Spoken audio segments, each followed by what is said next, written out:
Assalamualaikum warahmatullahi wabarakatuh. Perkenalkan, nama saya Anindya Mawati Hayati, NIM 20 2022 86 dari Universitas Sarjana Widyata Mahasiswa. Di sini saya akan mempresentasikan tentang PT Akebono Break Asa Indonesia tentang Just in Time. Nah, topik pertama yang akan saya bahas yaitu definisi just in time, kemudian sasaran just in time, kemudian masuk ke topik PT Akebono Break Asa Indonesia, kemudian masuk ke kesimpulan.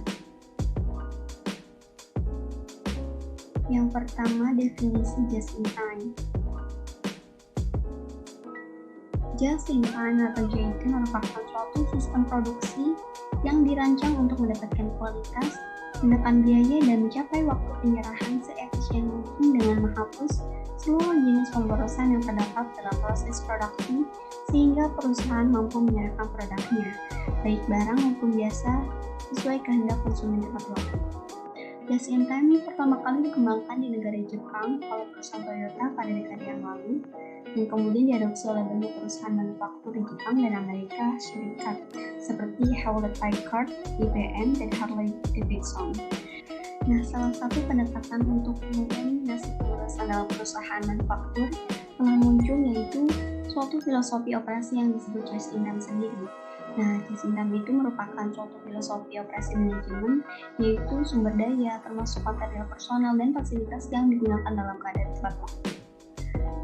Nah, tujuan sistem produksi just in time sendiri yaitu untuk menghindari terjadinya kelebihan kedua dalam produksi atau overproduction. Nah, persediaan yang berlebihan atau excess inventory, dan juga pemborosan dalam waktu menunggu atau waiting. Nah, dengan memberikan komponen produksi yang tepat serta pada waktu dan tempat yang tepat, maka adanya sistem just in time sendiri telah dapat mengatasi 3 pemborosan, yaitu overproduction, excess inventory, dan waiting, di antara 7 pemborosan atau short and wise yang harus dihindari dalam sistem produksi itu sendiri. Nah, just in time merupakan sebuah filosofi pemecahan masalah serta berkelanjutan dan memaksa yang mendukung produksi yang ramping atau lean. Nah, produksi yang ramping atau lean production itu memasuk pelanggan persis sesuai dengan keinginan pelanggan ketika pelanggan itu menginginkannya, tanpa pemborosan dan melalui perbaikan berkelanjutan. Nah, untuk mencapai sasaran dari sistem ini, perusahaan memproduksi hanya sebanyak nilai yang dibutuhkan atau diminta konsumen dan pada saat dibutuhkan, sehingga dapat mengurangi biaya pemeliharaan maupun menekan kemungkinan kerusakan atau kerugian akibat penggunaan barang. Nah, yang selanjutnya ada 6 faktor kesuksesan just in time, yaitu supplier atau pemasok, kemudian layout atau tata letak, kemudian inventory atau inventarisasi, kemudian scheduling atau penjadwalan, kemudian preventive maintenance atau pembelian preventif, kemudian kualitas.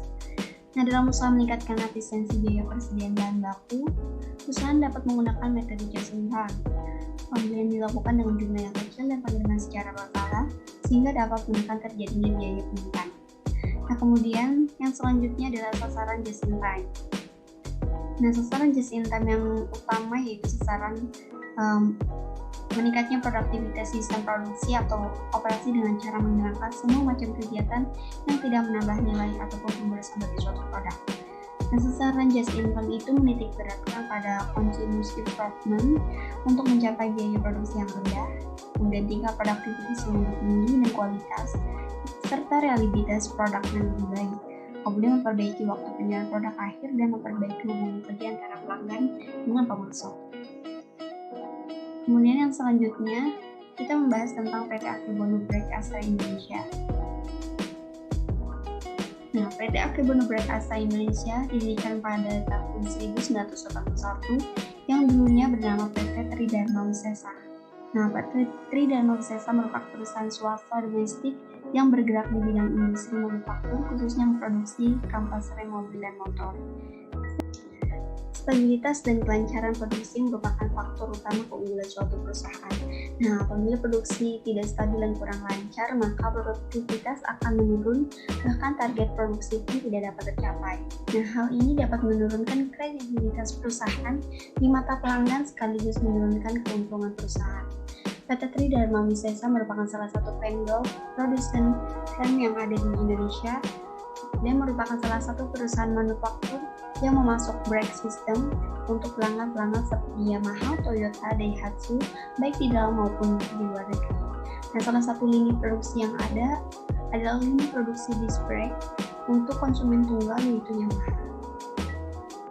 Nah, pada perusahaan ini sering terjadi masalah khususnya di bagian produksi, mulai dari mesin rusak, target produksi kurang, komponen kurang, dan lain-lain, sehingga kegiatan produksi itu kurang lancar. Nah, tindakan yang berguna untuk mengurangi permasalahan tersebut adalah dengan melakukan perubahan sistem produksi. Pada sistem sekarang masih menggunakan full system dan menghadapi masalah-masalah seperti volume kegiatan Departemen Production Planning dan kontrol yang besar. Nah, ketidakcocokan rencana dan produksi aktual, kurang adaptif terhadap perubahan permintaan, mekanisme informasi yang kurang baik, dan inventory yang menumpuk. Nah, tindakan yang diusulkan untuk menjawab permasalahan tersebut adalah untuk merancang sistem produksi yaitu atau just in time untuk menggantikan sistem produksi sekarang. Kemudian kita ke visi dan misi perusahaan. Visinya itu menjadi global supplier atau global nomor 1 low cost company. Kemudian misinya yaitu berkontribusi kepada bangsa Indonesia dan industri otomotif melalui pembuatan komponen yang aman, berkualitas pada biaya yang optimal dengan penerapan filosofi Accountable Production System. Kemudian yang selanjutnya adalah perencanaan yang dilakukan dibagi menjadi 4 tahap, yaitu yang pertama, perhitungan alokasi MPS atau Master Production Schedule ke setiap stasiun kerja yang ada di bagian-bagian produksi. Kemudian yang kedua yaitu perhitungan jumlah Kanban di bagian-bagian produksi. Kemudian yang ketiga adalah penerapan Kanban supplier. Dan yang terakhir adalah penjadwalan produksi dengan Mike Schedule.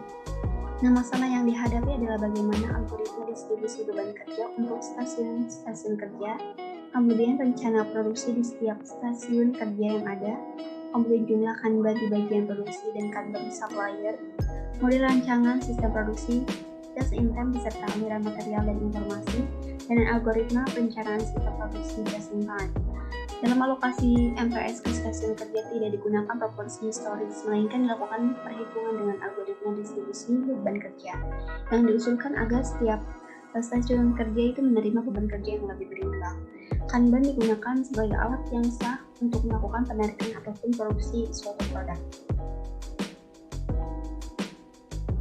PT Akebono Brake Asta Indonesia adalah perusahaan manufaktur sistem rem yang memproduksi brake system, yaitu drum brake dan disc brake untuk mobil, master cylinder dan disc brake untuk sepeda motor. Kapasitas produksi dalam 2 shift produksi untuk mobil adalah sebesar 450.000 untuk per tahunnya, sedangkan untuk sepeda motornya sendiri 1.450.000 untuk per tahunnya. Produk-produk tersebut diproduksi melalui berbagai proses seperti proses machining, proses painting, dan assembly. Kanban supplier diterapkan untuk semua komponen penyusun disc brake, tiap tipe dan raw material dari supplier. Nah, penjadwalan dilakukan dengan Mike Schedule agar dapat lebih adaptif terhadap fluktuasi permintaan. Dan dari hasil penelitian tersebut, sistem perencanaan baru berdasarkan just in time layak diterapkan karena penggunaan biaya dan kuantitas persediaan yang lebih kecil dibandingkan dengan sistem yang sekarang dipakai perusahaan. Algoritma perencanaan sistem produksi just in time dengan menggunakan kebutuhan aktual sehingga lebih efisien dan sesuai dengan kondisi nyata. Hasil ini akan dapat mereduksi biaya, dalam hal ini holding cost, untuk kebijakan dalam pengendalian persediaan maupun permintaan membutuhkan reorder point atau ROP untuk memperlancar produksi. Nah, dalam perencanaan dan penjadwalan membutuhkan lead time atau LT sebagai acuan dasar dalam menentukan kapasitas dan waktu penyelesaian produk. Kemudian kita masuk ke kesimpulan. Metode just in time itu tidak akan dilakukan tanpa ada komitmen pada pengendalian mutu secara total. Nah, di mana pada dasarnya adalah berusaha untuk menyempurnakan mutu agar produksi bebas dari kerusakan. Dalam usaha meningkatkan efisiensi biaya persediaan bahan baku perusahaan, dapat menggunakan metode just in time. Kemudian dilakukan dengan jumlah yang kecil dapat dirilis secara berkala, sehingga dapat menekan terjadinya biaya penyimpanan. Nah, oleh karena itu, perusahaan harus membuat kontrak jangka panjang yang bersifat saling menguntungkan antar supplier dan perusahaan. dengan fleksibilitas pengiriman dan kuantitas bahan yang tinggi sehingga biaya inspeksi, pemesanan, dan penyimpanan dapat diminimalkan. Nah, keuntungan bagi supplier adalah jaminan keamanan pembelian dalam jangka panjang. Banyak perusahaan manufacturing yang menerapkan sistem produksi just in time ini menikmati keuntungan yang signifikan, seperti Toyota dan beberapa perusahaan manufaktur Jepang yang telah menerapkannya sejak puluhan tahun silam. Namun, keberhasilan sistem produksi just in time sangat tergantung pada komitmen seluruh karyawan perusahaan, mulai dari level yang terendah hingga pada level yang tertinggi. Oleh karena itu, manajemen perusahaan sebaiknya mengambil keputusan untuk menggunakan sistem just in time dalam menjalankan kegiatan operasional perusahaan. Terima kasih, sekian presentasi dari saya. Kurang lebihnya mohon maaf. Wassalamualaikum warahmatullahi wabarakatuh. Salam dan bahagia.